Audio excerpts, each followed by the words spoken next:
results of Operation Homecoming were so so welcome that the project was continued up with Walter Reed and then with NICO at the National Intrepid Center of Excellence, which there are now several NICO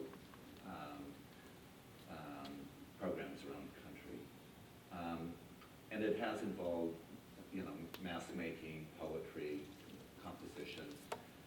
And it's been a great program.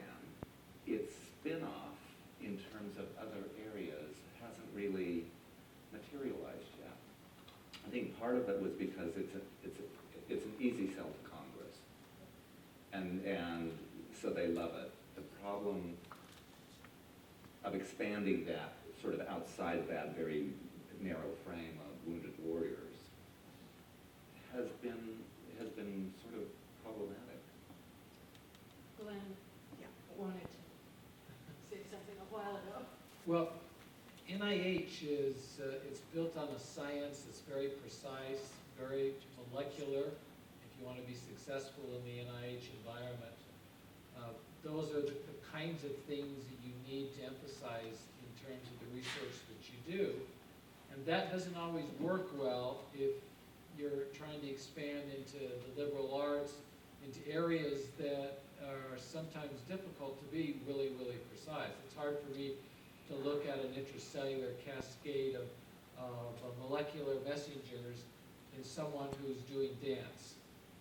It isn't going to work because there's so many variables, it's so hard to measure.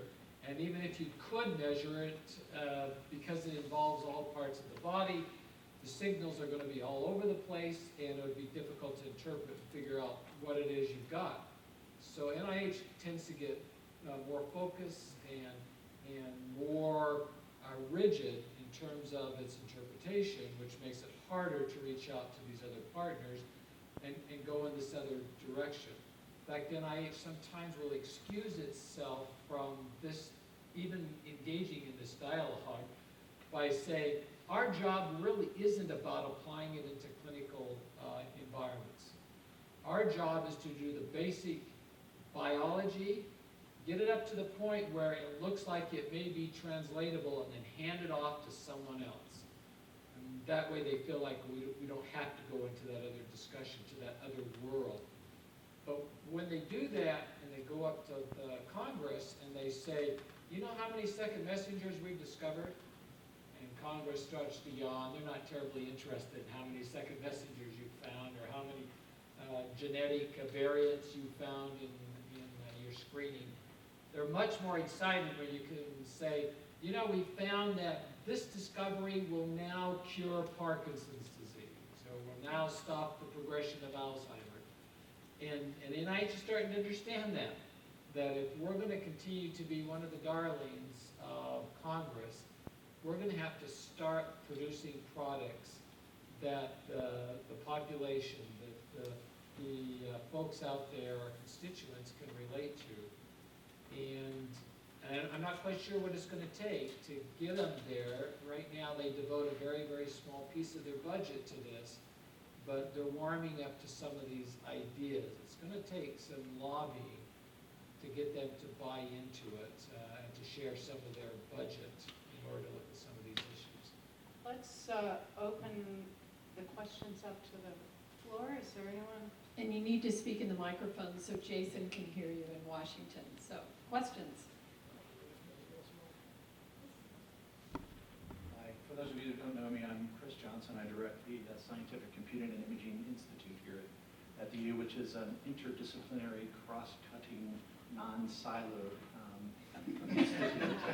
I was one of the original EFS members, thanks to Glenn. So I'll pick up on the siloed part, but it may be across academics and other places as well, since we have Chuck and Ruth here. By the way, and when I was giving a talk about our interdisciplinary institute at a conference one time, and I mentioned I had a picture of a silo in my slide, and a department chair interrupted me, and he said, we prefer to call those cylinders of excellence. Don't let NIH know that. So, in my mind, new ideas require new structures. And, but we have these ingrained cylinders of excellence throughout our universities and many of the funding agencies as well. I mean, what will it take to change the structure, to not have the tail wagging the dog in some respect? Ruth is starting down that line with your program on transformative excellence, but seemingly that should be like 100 times larger to really change the structure of the university. What do you think? Yeah, I'd say a couple things about that. One is, I think it will be very difficult to have interdisciplinary strength if you don't have disciplinary strength in the first place. So you can't walk away from that, at least in terms of many aspects of how the university does business. So we start with the thought that we need a lot of talent, and we need to nurture that talent. And how do we do that? Historically, we've done that in the context of a department. And could we do that in other ways? Sure we can. And we need to think a little bit about how and in what fashion. When I think about what it takes to really have an interdisciplinary success that is really path-breaking and makes exciting new things happen, it doesn't necessarily have to be a long-term or heavyweight structure to make that happen. In fact, we kind of want a whole menu of different ways to make those things happen. You need some lightweight structures that can change over time, that are dynamic. You need some that really have a long record of excellence and proven success that have a way to be more durable. There's in the middle probably going to be some growing pains.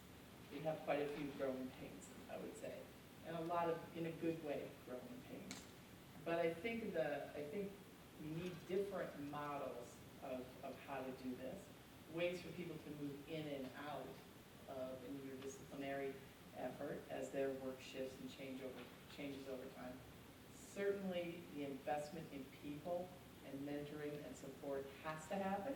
And the last thing I'll say that I think is absolutely critical to making this work, the most fundamental thing, and it's been really interesting to watch this across these transformative excellence clusters, which are really faculty hiring efforts. And there might be a community of people like represented around this table. Nobody goes in thinking a priori, we get a position and they're going right back to my department and that's all they're ever going to do. Because we don't even know for sure where people are going to go. It will depend on who we want to hire. But what it really takes is a passionate leader who will do the hard work, bring the community together, and stay with it. And that's a tall order for someone. But I'm watching this, you can see the clusters that are really out of the gate and exciting things are happening. And every one of them they go at it in different ways, but what that has in common is the passionate leader who has the ability to bring a community together and to kind of stay with it despite some of these hurdles and barriers. So here's one of our passionate leaders, I'd say. For example, there are tons in this room, actually, that are doing it in all those kind of different ways along the continuum.